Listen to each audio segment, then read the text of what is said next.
دي الحلقة السبيشال من جلسة صحاب اللي أنا وفريدة هنتكلم فيها عن بعض الأسباب اللي ممكن تخلي الناس تلجأ للمساعدة. مساء الخير. مساء النور. رجعنا تاني.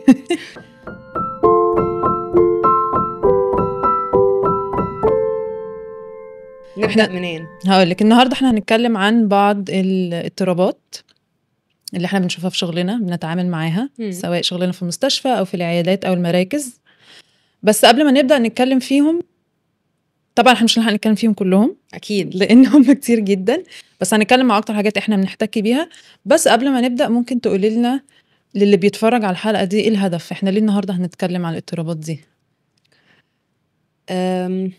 أظن بالنسبة لي في أكتر من هدف، بس يمكن الهدف الواضح دلوقتي إن أنا بحس إن كنا بنتكلم عن الفاليديشن من كذا حلقة، وفكرة إن تصديق المشاعر أو تصديق الأفكار، وجزء كبير قوي من الفاليديشن، وده بيبقى كويس جدا إن الواحد يروح يبدأ يتعالج أو في بداية العلاج، إن أنا أبقى فاهم إن اللي أنا بمر بيه ده طبيعي، ده أولا، وأفهمه لو أنا مش عارف أصلا أربطه يمكن اضطراب أو بمشكلة معينة، وإن أنا أبقى عارف إن أنا مش لوحدي.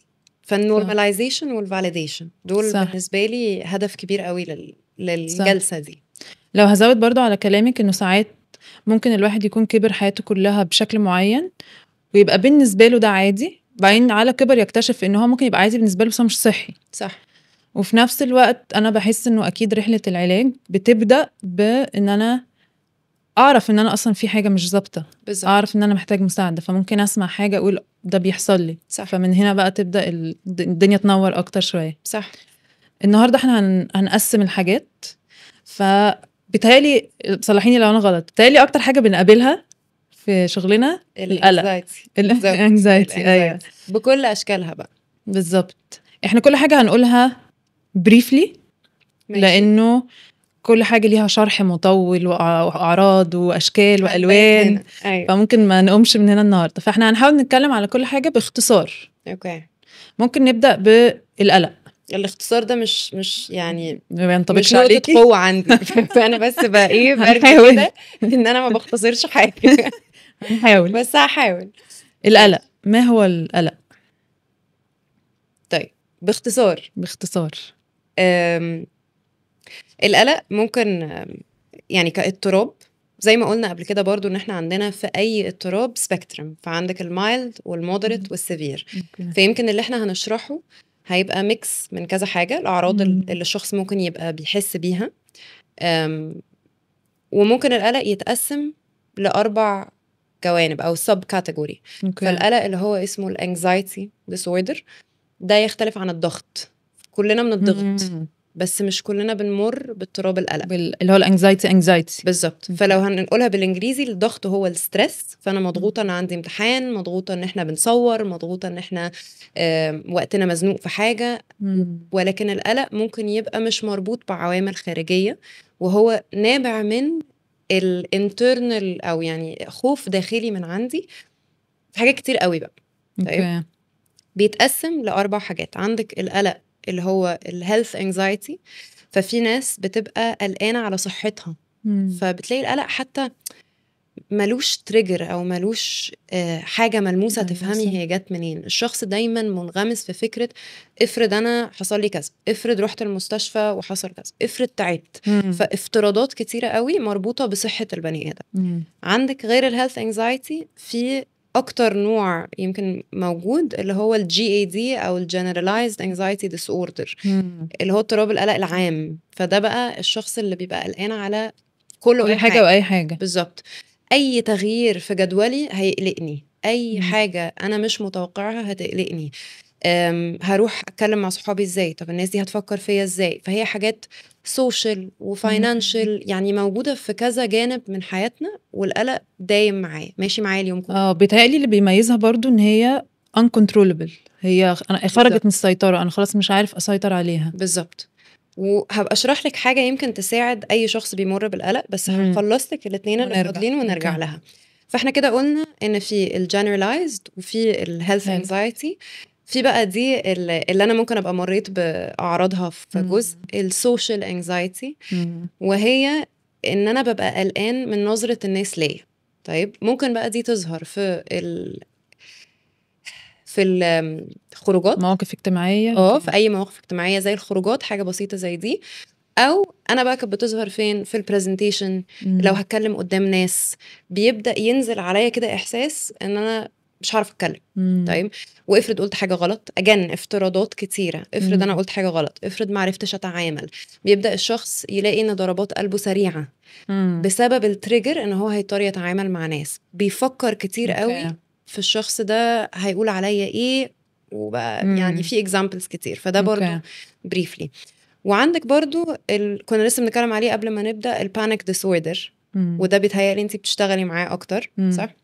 فده بيبقى لما الشخص بيجيله بانيك اتاكس او نوبة هلع بالظبط، بتتكرر كتير في وقت مش عايزه اقول قصير، بس بتتكرر كتير بفريكوينسي او كل اسبوع مثلا، كل يوم، بالظبط.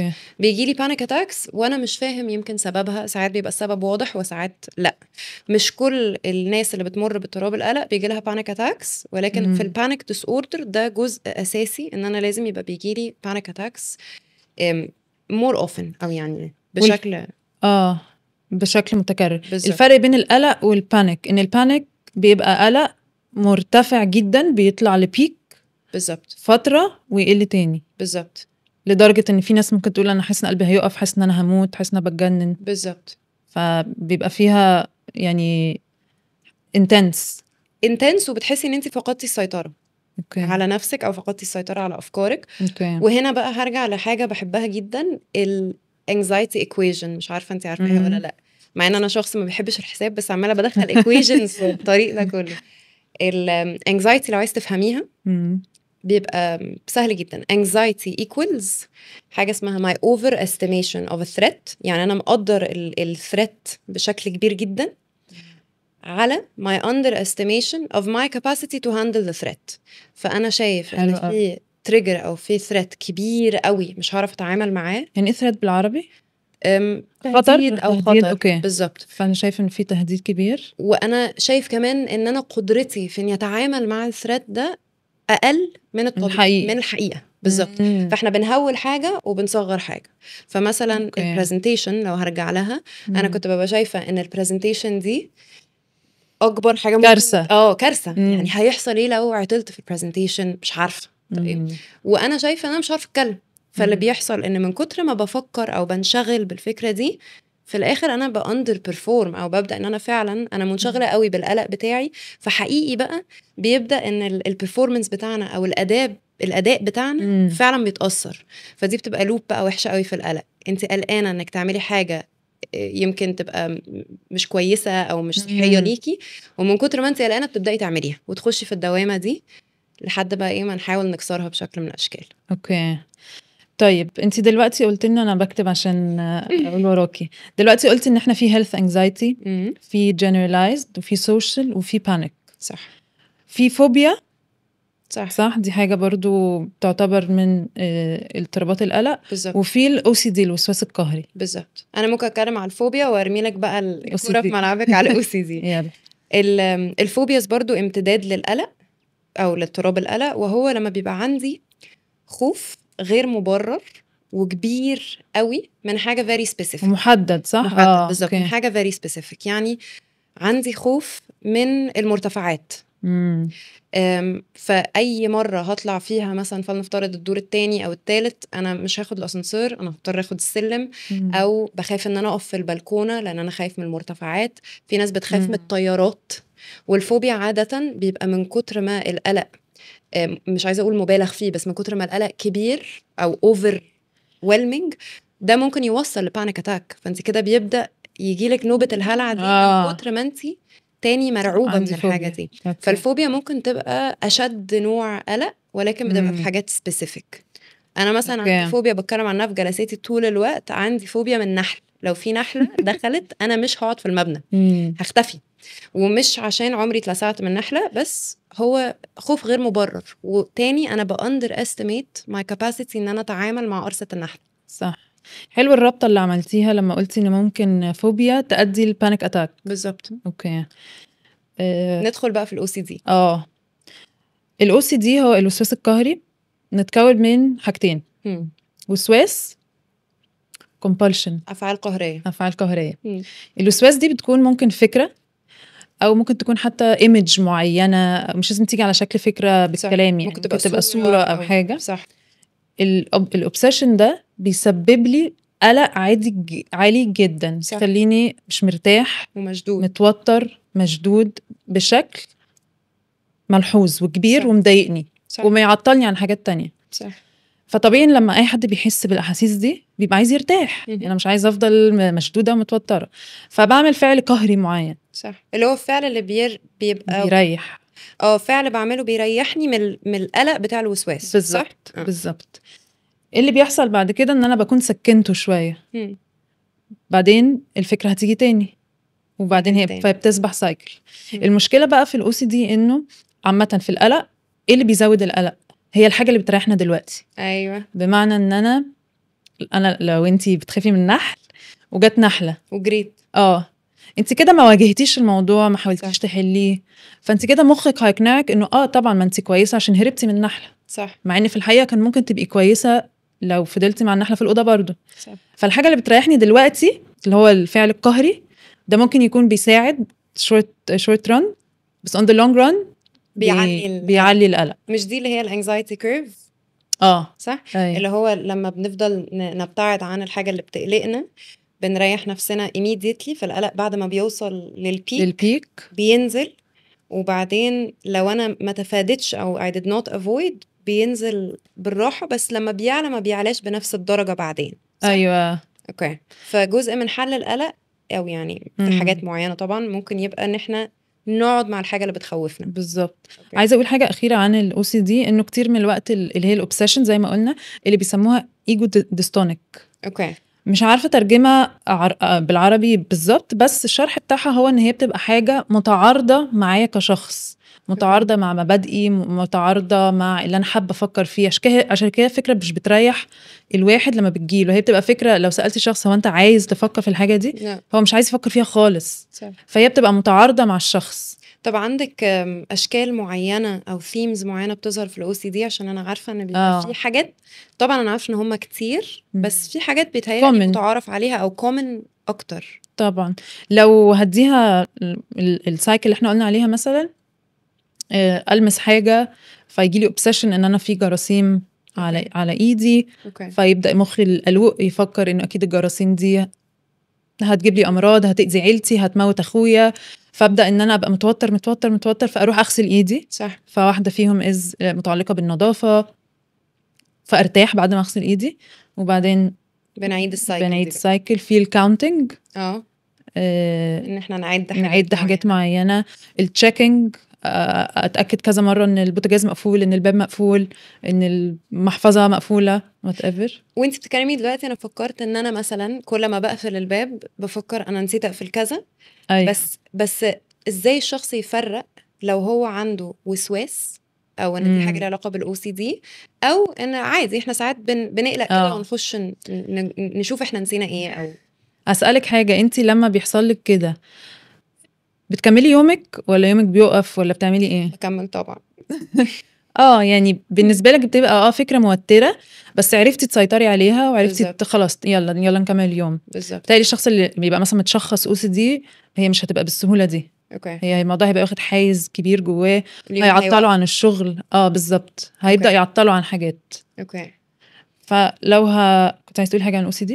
كنت هقولك، او انت بتتكلمي دلوقتي افتكرت اكزامبل بحبه قوي، ان الوسواس، عارفه لما يبقى جنبك ناموسه وانت نايمه عماله تشتغل. بالظبط. في حاجه في الOCD اسمها الرومينيشن، وهي الفكره اللي عماله بتعيد نفسها وتزيد نفسها. وانت بتتكلمي حسيت ان الفيجوال ده مهم ان الناس يبقوا عارفينه، ان هي فعلا بتبقى عامله زي الناموسه. عشان كده انت بتبقي عايزه تعملي اي حاجه تخلصي منها. صح. فالفعل القهري ما بيجيش عشان انا ما حاولتش قد ما الفكره شغلاني وعماله زي الزن ده. I think ان هي مهمه برضو ان احنا نبقى فاهمين درجه الضغط اللي الواحد بيحس بيها من الوسواس. صح. بالظبط. لو يعني انا وانت بتتكلمي كده كتبت، لو انت قلتي حاجه عن القلق عايزه اعيدها. قلتي ان القلق فيه حاجتين: كوجنيتيف، يعني قلتي انا حسيت من كلامك كانك أفكار. دايما بتقولي ان الواحد عمال يفكر في المستقبل او بيفكر بنمط معين بيكبر الامور او كده. صح. وفي حته قلتي عايزاكي تتكلمي فيها اكتر، الفيزيكال، قلتي حد ضربات قلبه بتدق بسرعه. فايه ايه الاعراض الفيزيكال التانية اللي ممكن تكون بتقول ده ممكن يبقى شخص عنده قلق؟ ماشي، مبدئيا ممكن الافكار هيبقى الشخص اولا مقلل من، زي ما قلنا، مقلل من المقدار ان هو يقدر يحل المشكله دي. بيبقى فيه سؤال متكرر زي وات اف، يعني ايه، يعني افرض حصل كذا. طيب فالسؤال ده بيكرر كتير قوي مع اي حد بيمر باضطراب القلق. ممكن برضو نبقى منشغلين قوي بسيناريوز ملهاش اساس من الواقع. فافرض ان افتراضات كلها. بالظبط، افتراضات ملهاش، مش عايزه اقول ملهاش اساس من الصحه، بس ملهاش بيز او ملهاش دليل ان هي ممكن تحصل دلوقتي. طيب وحاجه تانية ممكن بقى من كتر ما الافكار دي تزيد، فبالتالي المشاعر بتاعتنا تبقى دايما مشدوده ودايما تعبانين. بيأثر علينا فيزيكلي، زي ما قلنا صحتنا النفسيه والجسديه مرتبطين ببعض. ففي القلق الشخص ممكن يحس ان عنده ضربات قلب سريعه. ممكن ساعات الضربات القلب السريعه دي تخليني مش عارف اخد نفسي. عارفه لما تاخدي نفس ويبقى مكتوم كده شويه. أيوة. فمش عارف اخد نفسي للاخر، حاسس ان نفسي شالو او مش عميق. ممكن برضو ان نبقى بنترعش ساعات من كتر التوتر، فايديا بتترعش، جسمي بيترعش، وده بيبان في كلامي وصوتي مكسر. بالظبط. وللاسف لما صوتي بيبدا يترعش بتوتر اكتر. بالظبط، عشان الناس كده هتشوف ان انا قلقان. فهي دي اللوبس بقى اللي بتكلم فيها. حاجه تانية من الحاجات اللي ممكن الشخص يحس بيها، دوخه. من كتر ما انا نفسي شالو، من كتر ما انا نفسي مش عميق، ممكن ابدا ان انا احس ان انا دايخ او ان انا تعبان. في ناس بقى نومها بيضطرب، بيناموا قليل جدا من كتر القلق، وفي ناس اللي بتنام كتير قوي. في ناس بتاكل كتير جدا، وفي ناس بتاكل اقل. فالقلق بيأثر علينا جسديا. بتهيألي حاجه كمان برضو ان الشخص بيتحرق قوي او بيسقع قوي، بيعرق، فدرجه حراره جسمه بتقعد تتغير، او بيجيله مشاكل، يعني مغص في على فكره دي نقطه مهمه جدا. صح. عشان كنت بحضر كده حاجه، وكان انا مش فاكره مين الكاتب او حاجه قديمه، بس كانوا بيقولوا دايما ان المنطقه دي من الجسم بيسموها second brain. ايوه، عشان دي اول حاجه بتتاثر. ففعلا انا مبسوطه ان انت قلتيها، العلاقه بين القلق وكل مشاكل بقى الهضم والقولون دي. صح. يعني حاسه دي علاقه قويه جدا ومهمه قوي. ما انت لو فكرتي في القولون العصبي، ما هو بيجي لما بنتعب، صح، نتعب منتلي. فهو ده اثبات انه اللينك ده موجود وسريع. انا ممكن اتضايق عشان عندي امتحان فقولوني يوجعني. انت قلتي حاجه كمان قبل ما نصور، قلتي ممكن الشخص يكون بيصحى مخضوض. ان دي ممكن تكون علامه من علامات القلق. صح.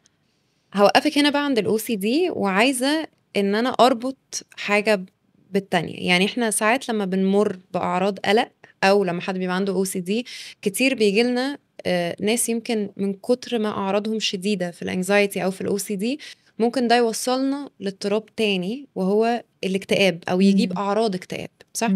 مش لازم نتكلم على اللينك بالظبط، بس يمكن عايزه اتكلم على اضطراب الاكتئاب. اوكي. بس عامه اللينك ده مهم برضه، يعني ممكن نتكلم عن ايه الاكتئاب واللينك. الاكتئاب هو ان الشخص يبقى في حاله مزاجيه سيئه. بس طبعا ممكن حد يفكر طب ما كلنا بنتضايق او كده، بس هي الفكره بتبقى زي ما انت قلتي في الاول على قد ايه انا متضايق. صح. ودرجه الخلل بالظبط. انا مكتئب فانا بعيط في الاوضه وبطلت اشوف صحابي، ولا انا متضايق فهنزل اتمرن وهبقى كويس. صح.